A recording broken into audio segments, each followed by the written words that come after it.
Teddy Bridgewater was officially traded from the Carolina Panthers over to the Denver Broncos. As part of that, the Denver Broncos are only going to be paying Teddy Bridgewater $3 million, and the Carolina Panthers are going to be paying $7 million this upcoming season against the cap. And it really wasn't much when you think about what the Broncos gave up. They only gave up a 6th-round pick, which a lot of times turns into a player that either doesn't get cut or make the team, gets cut, does get cuts, special teams, maybe a practice squad player, or Tom frickin' Brady. You never know. But I like the move for both sides.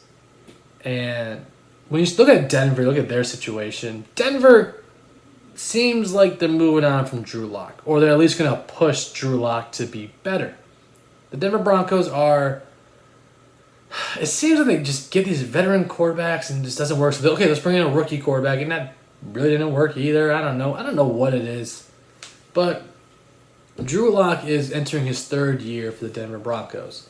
This past season, yeah, he was hurt. He never really got anything going, but when the games that he was playing, he didn't really look that good. He had a couple games where he looked pretty good, and the games were just like, dude, this guy.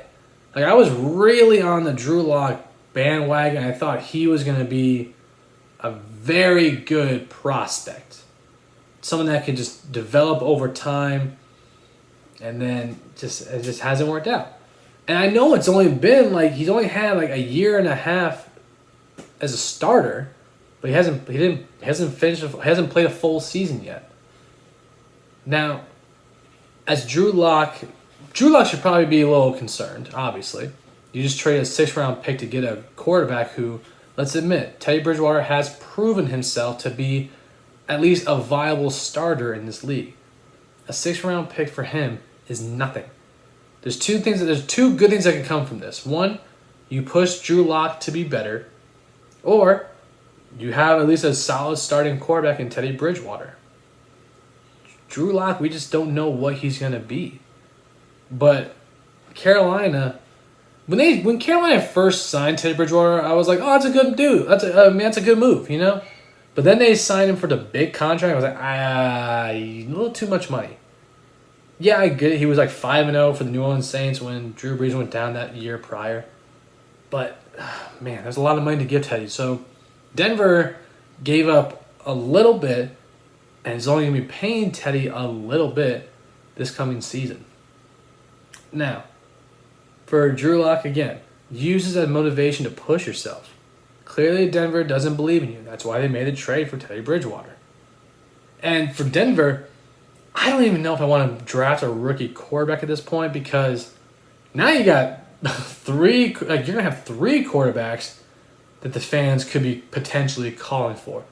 You know, if let's just say Teddy starts, he struggles, now fans are going to be calling for Drew Lock, right? Let's say Drew Lock starts, he struggles, fans are going to call for Teddy. Let's say either one of them starts, and you have a rookie quarterback coming in. Now you got that rookie being called for. You're going to have a big split in the locker room. I'm sure there are some players that do believe in Drew Lock still. And I'm sure there are some coaches that do as well.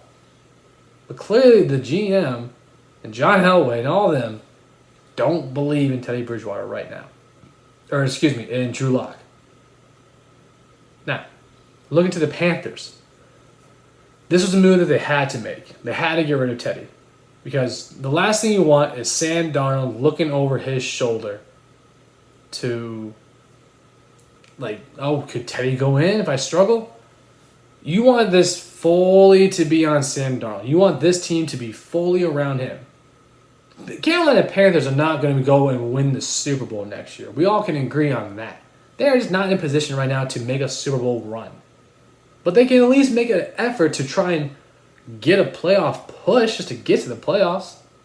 But to expect them to make it through a playoffs that would include Tampa Bay, would include possibly, it depends on what Saints team you get, include the San Francisco 49ers and health, and the Rams, the Seahawks. There's too many teams to expect them to make it through all those teams. It just doesn't seem likely. But with Sam Darnold, This is good because, again, you give him full control. Like, dude, this is your team. New start, fresh start. Don't screw this up. That's all I can say. If you screw it up, okay, we don't have to pay much because now you only have your 4th year. We don't have to pick up your 5th year option. Right? Sam Darnold, you don't need to pick up his 5th year option at that point. He's a cheap buy.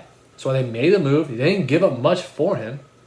And now, if he turns into a great starter, cool. Now we can get a long-term contract. If not, so what? We move on from him. We'll find someone different. Now, this draft class has a lot of great names. But I don't think the Panthers should even draft somebody that high in the draft. You need to go and get supporting cast, get a receiver, get an offensive lineman, get somebody to give Sam Darnold a chance to have success. I do believe in Sam Darnold. I think he can at least... I think with the Jets, he's put in the wrong situation. And he just had the wrong things happen, right? Injury, mono, different stuff happened to Sam Darnold for the New York Jets where it's just like, dude, this guy cannot catch a break. However, I now think that with Sam staying with the Carolina Panthers, Teddy moving on, now Sam is like, cool, this is my team. I'm going to take ownership for what happens, win or lose. It's my team. And if I struggle, you struggle. Like, if Sam struggles, he struggles. But this is why I like the move for both sides, though. Sam's got his own team. Doesn't have to worry about anybody coming in right now. I don't see anybody going in because Sam's playing bad. And the Denver Broncos have a reason now to push their quarterback, Drew Lock, to either be better or we're going to move on from you, dude. We'll go to Teddy Bridgewater, who can be a solid starting quarterback in the NFL.